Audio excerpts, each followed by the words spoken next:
Tejokusumo itu ada riwayat yang unik. Selain yang kuncoro selama ini bahwa ono bangunan gondhuwure ambruk sehingga sampai sekarang pun tidak ada bangunan di atasnya. Yang kedua, kalau ada manuk napa-napa ngoten niku ceblok nek liwat dhuwure. Aku sing gak roh pesawat ceblok apa ora iku. Ingin mengambil gambar makam Mbah Srimpet, persis di atasnya, di atas makam Mbah Srimpet itu drone-nya kedet-kedet, melayu, nah, seperti mau melayu, kedet. Dia tidak bisa ngambil gambar. Ketika dia ambil gambar, dilihat hasil pun tidak ada gambarnya.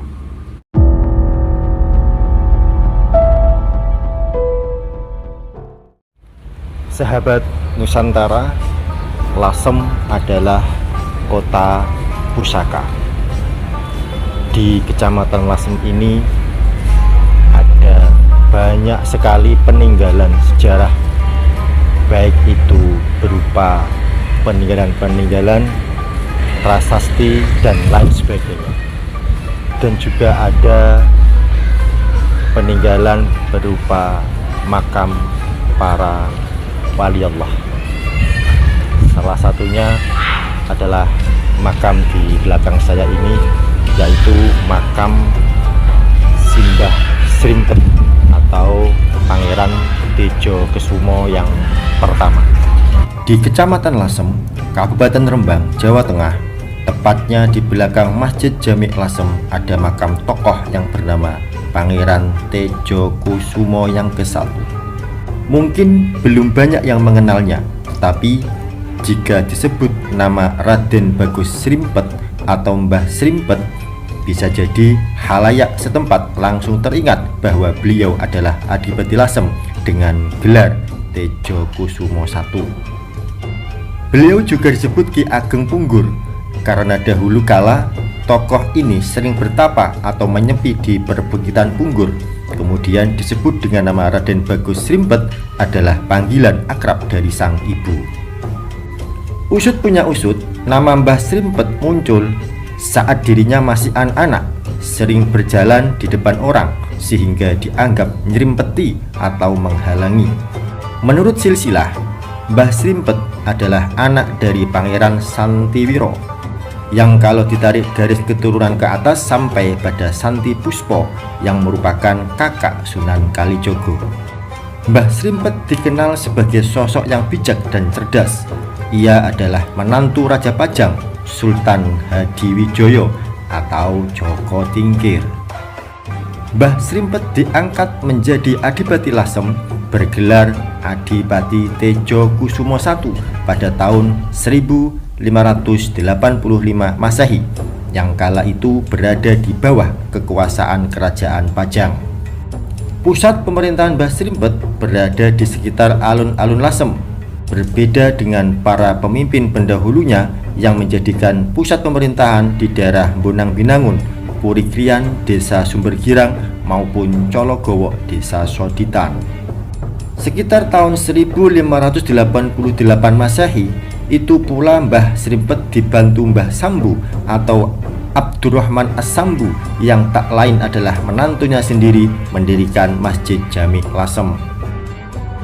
Pengelola perpustakaan Masjid Lasem, Abdullah, bercerita Mbah Srimpet ini dalam sejarah legendanya adalah tabib atau ahli dalam pengobatan. Banyak kisah tentang itu. Yang tersohor adalah air dalam kijing makom yang mampu mengobati orang buta.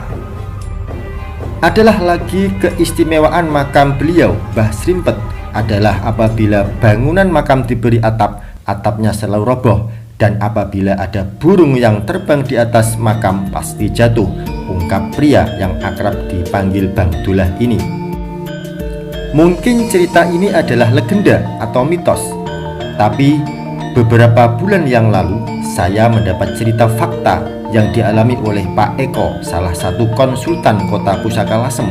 Waktu beliau mau mengambil video pakai drone dari atas Masjid Jami' Lasem, waktu drone berada di atas makam Mbah Srimpet, drone tersebut bergetar akan jatuh. Akhirnya video makam diambil dari samping, tidak di atas makam persis.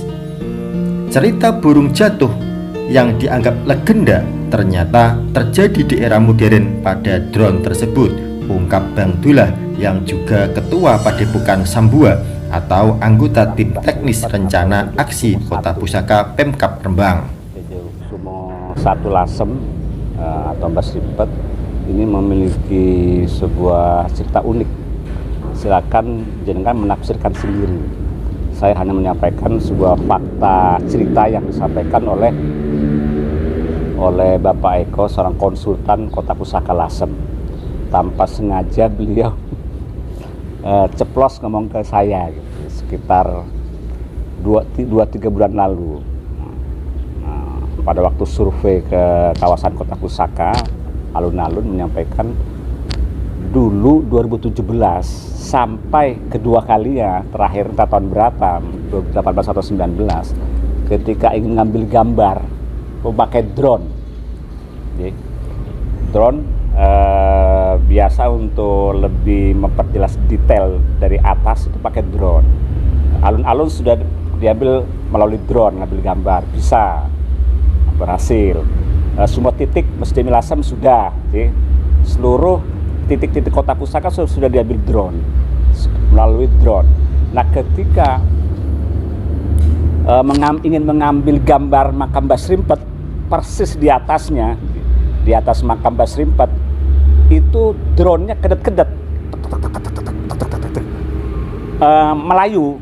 Nah, seperti mau melayu, kedet. Dia tidak bisa ngambil gambar. Ketika diambil gambar, dilihat hasilnya pun tidak ada gambarnya.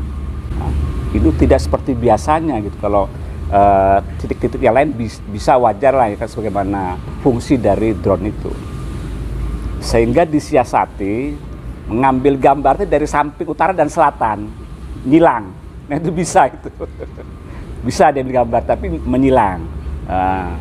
Nah, ini sebuah cerita ini bahwa Mbah Srimpet itu punya pantangan. Beliau tuh tidak ridho gitu kalau di atasnya ada atap, ada binatang di atasnya lewat atau biasa jatuh. Ternyata itu bukan sekedar legenda. Itu sampai hari ini sudah kehidupan modern itu masih terjadi dalam bentuk burung ini ya, drone dalam bentuk mesin drone seperti itu. Itu sendiri keistimewaannya Allah berikan ini kelebihan itu ternyata di bidang pertabiban, tapi bukan kejadukan yang sifatnya fisik militer, tetapi justru untuk penyembuhan. Ini menarik.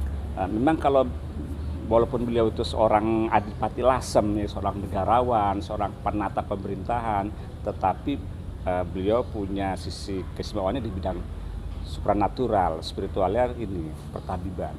Mungkin juga terkait dengan beliau di samping seorang tokoh negarawan, juga beliau itu dikenal tokoh yang agak mumpuni, memang mumpuni di bidang agama Islam. Beliau sering tirakat sehingga beliau juga dapat gelar Ki Ageng Punggur, ahli tirakat, sehingga beliau punya keseluruhan di bidang pertabiban. Contohnya kalau ada orang yang buta matanya atau sakit mata atau seperti apa, itu peziarah mengambil air dari kijingnya itu, diusap-usapkan, dan tetap semua itu atas izin Allah. Insya Allah bisa memberi manfaat kesembuhan kepada yang sakit atas izin Allah. Sementara itu, Gus Zaim atau Kiai Haji Zaim Ahmad Maksum menjelaskan bahwa Mbah Srimpet diketahui lahir pada tahun 1555 Masehi dan wafat tahun 1632 Masehi pada usia 77 tahun, kemudian dimakamkan di belakang Masjid Jami' Lasem. Pernah saya menyaksikan sendiri ketika Mbah Srimpet dipasangi atap semi permanen. Tanpa sebab yang jelas, tiba-tiba atap roboh, Gus Zaim menceritakan. Makam Mbah Srimpet sampai sekarang tidak lagi diberi atap penutup. Saat ini persis samping makam Mbah Srimpet telah dibangun pendopo Tejo Kusuman, bahkan Museum Islam Nusantara yang tengah proses pembangunan.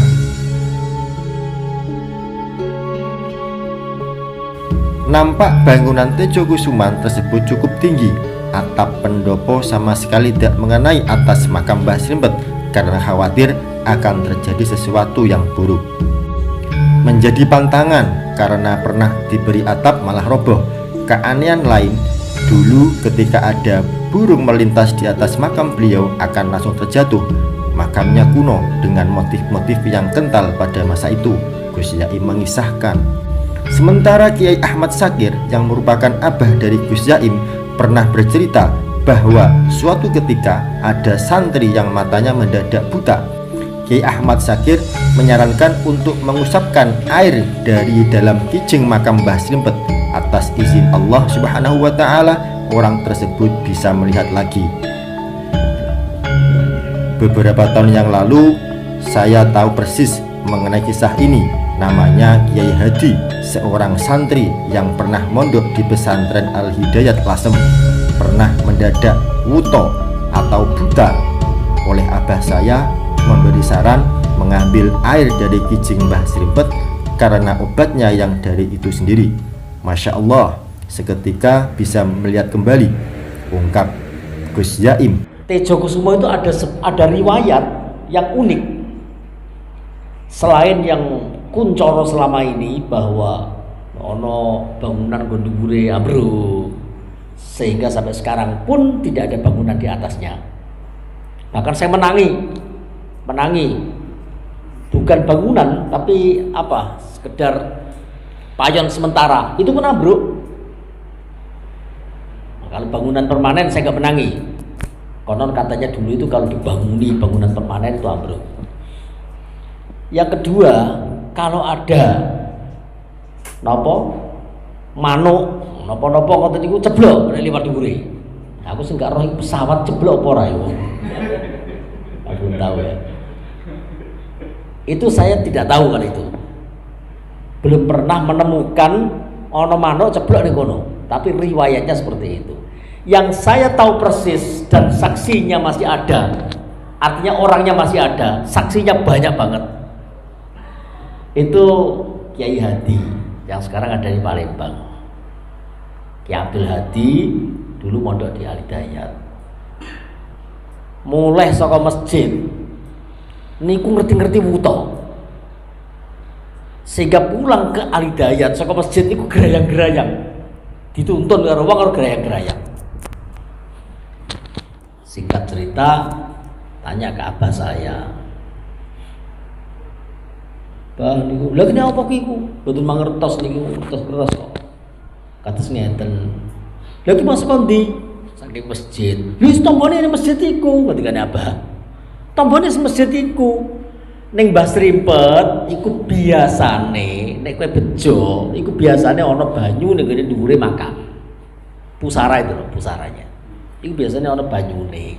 Engko nek pas ana banyune iku duletno ning ngene nggon mripatmu. Masya Allah.